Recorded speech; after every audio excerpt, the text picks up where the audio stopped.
정년 퇴직 후 시작한 부부 여행기. 베트남편 느림의 미학을 따라 30년을 함께 살아온 부부가 또다시 여행길에 올랐다. 정년 퇴직이라는 인생의 큰 마침표를 찍고 둘은 조용히 새로운 문장을 써내려가기 시작했다. 벽에 걸린 가족사진, 현관 앞에 벗어둔 운동화, 식탁 위 반쯤 비워진 커피잔들.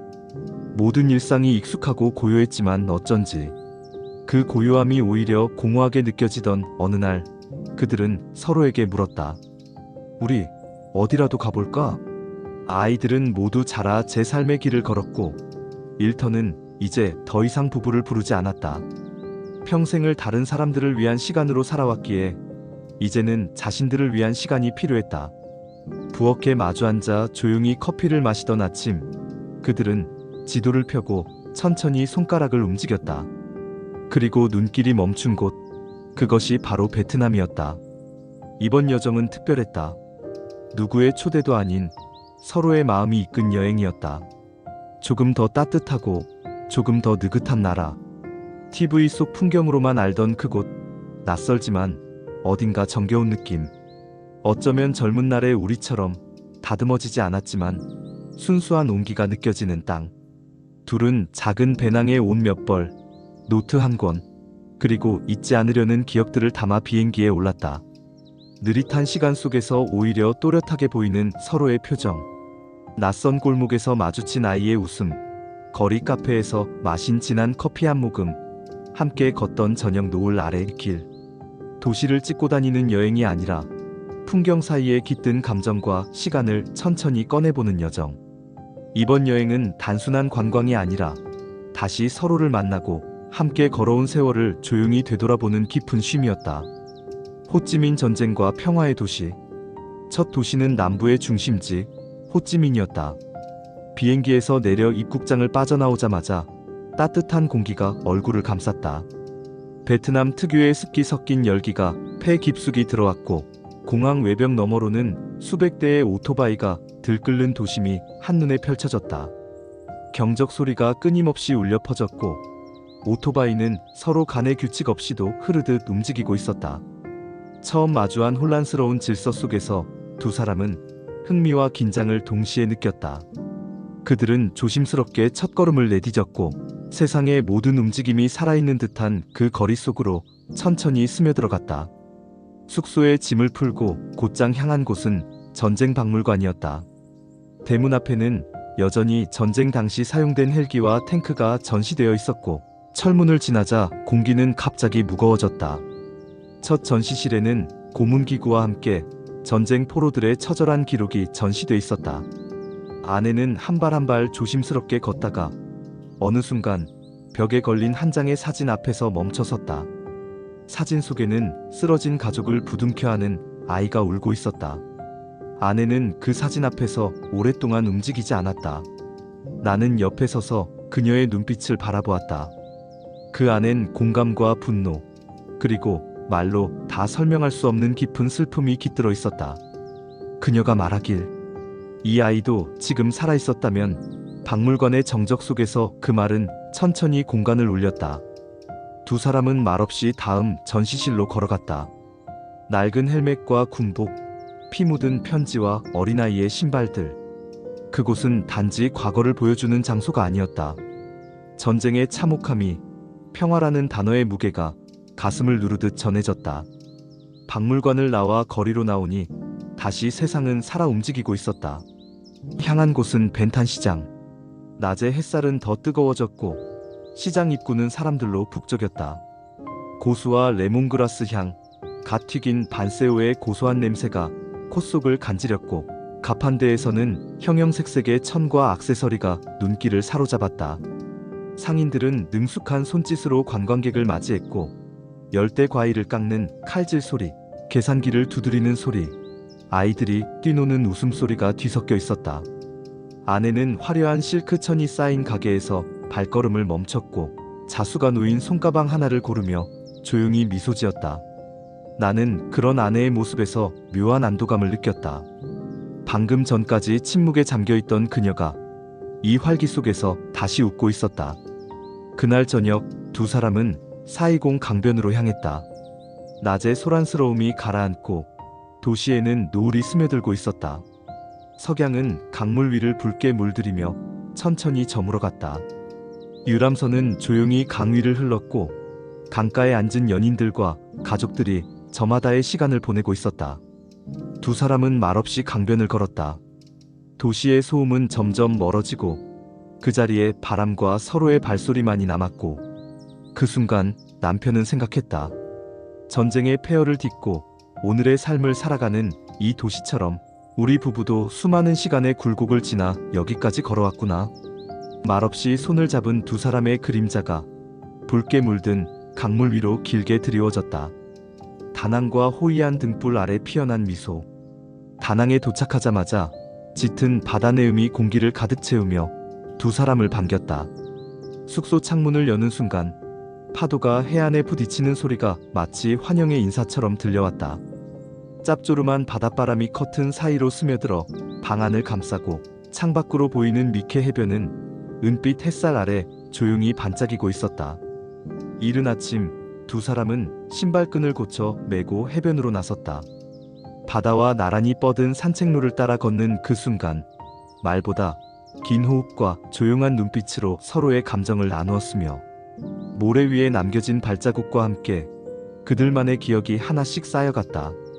다낭에서의 나날은 여유로운 일상 그 자체였으며 매일 아침 해가 떠오르기 직전에 고요한 바다를 바라보며 하루를 시작했고 늦은 오후에는 호텔 라운지에서 커피를 마시며 지나가는 사람들을 조용히 지켜보았다. 오전에는 한시장에 들러 지역 특산물을 구경했고 오후에는 참 박물관에서 고대 사원의 흔적을 따라 걷던 중 아내는 세밀하게 새겨진 석상의 표정을 오래 바라보았고 나는 그런 그녀의 옆모습을 사진 속에 담았다.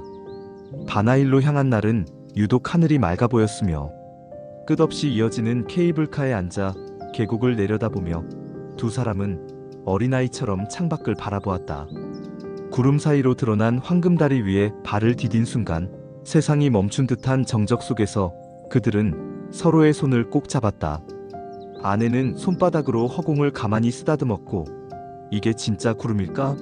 라는 속삭임에 두 사람은 함께 웃으며 돌아오는 길에는 작은 카페에 들러 뜨거운 베트남식 커피를 마셨고 쌉쌀한 맛 뒤에 남는 단맛처럼 여행의 감정도 천천히 스며들었다.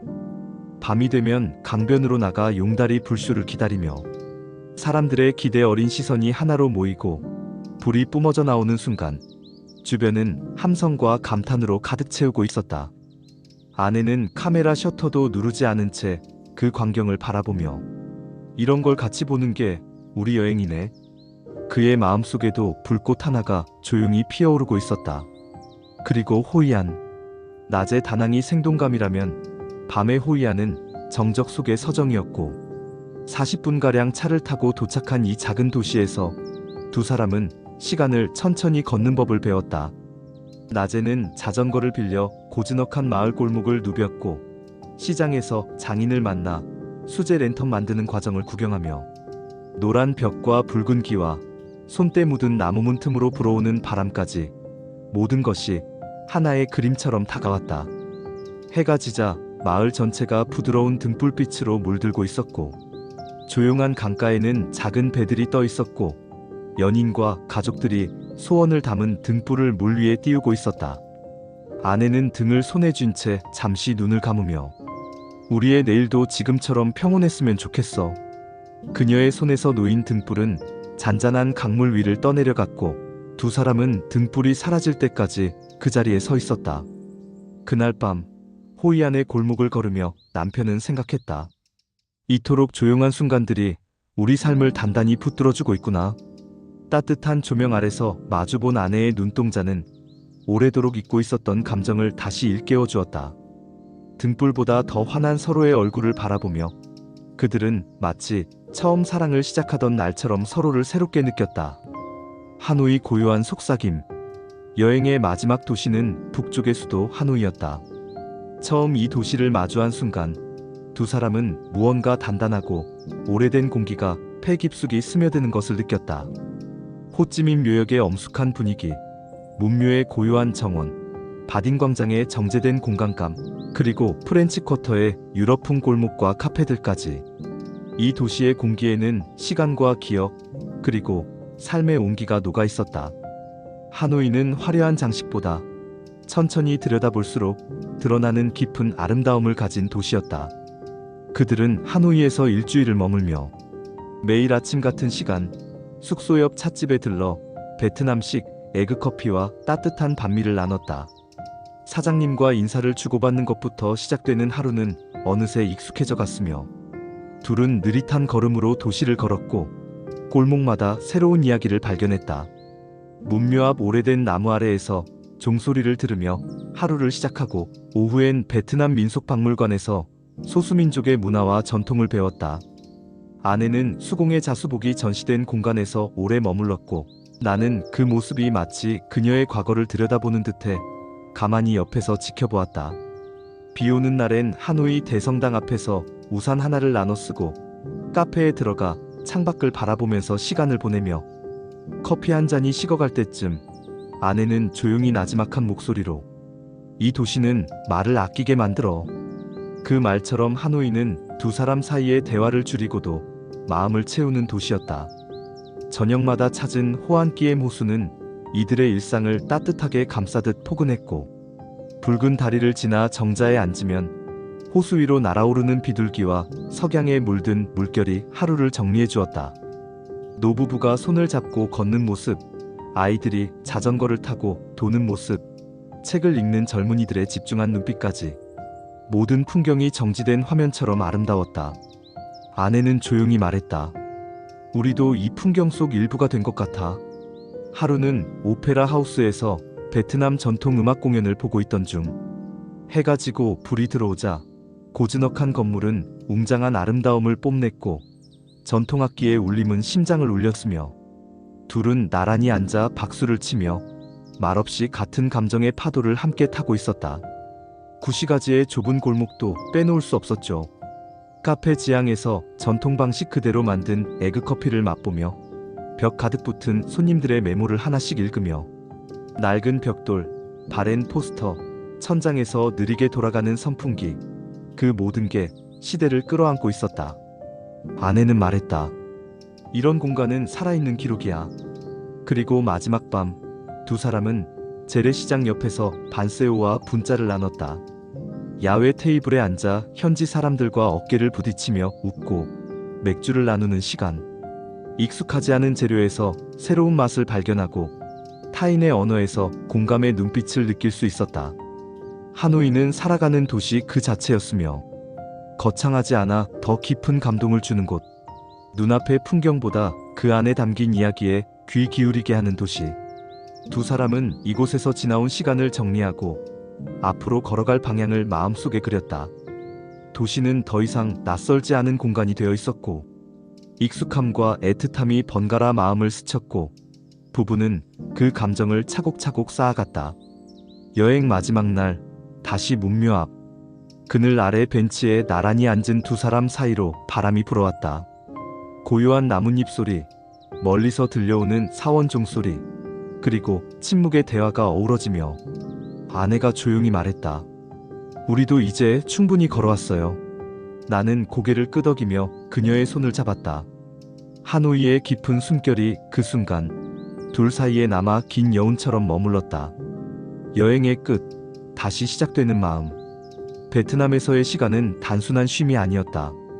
그것은 바삐 살아온 인생에서 잠시 내려놓고 멈춰서서 스스로의 마음을 다시 들여다보는 귀한 시간이기도 했다. 익숙함에서 벗어나 낯선 풍경 속을 걷는 동안 서로의 표정을 더 자세히 들여다볼 수 있었고 대화보다 침묵으로 더 깊이 이어지는 순간들이 많아졌다.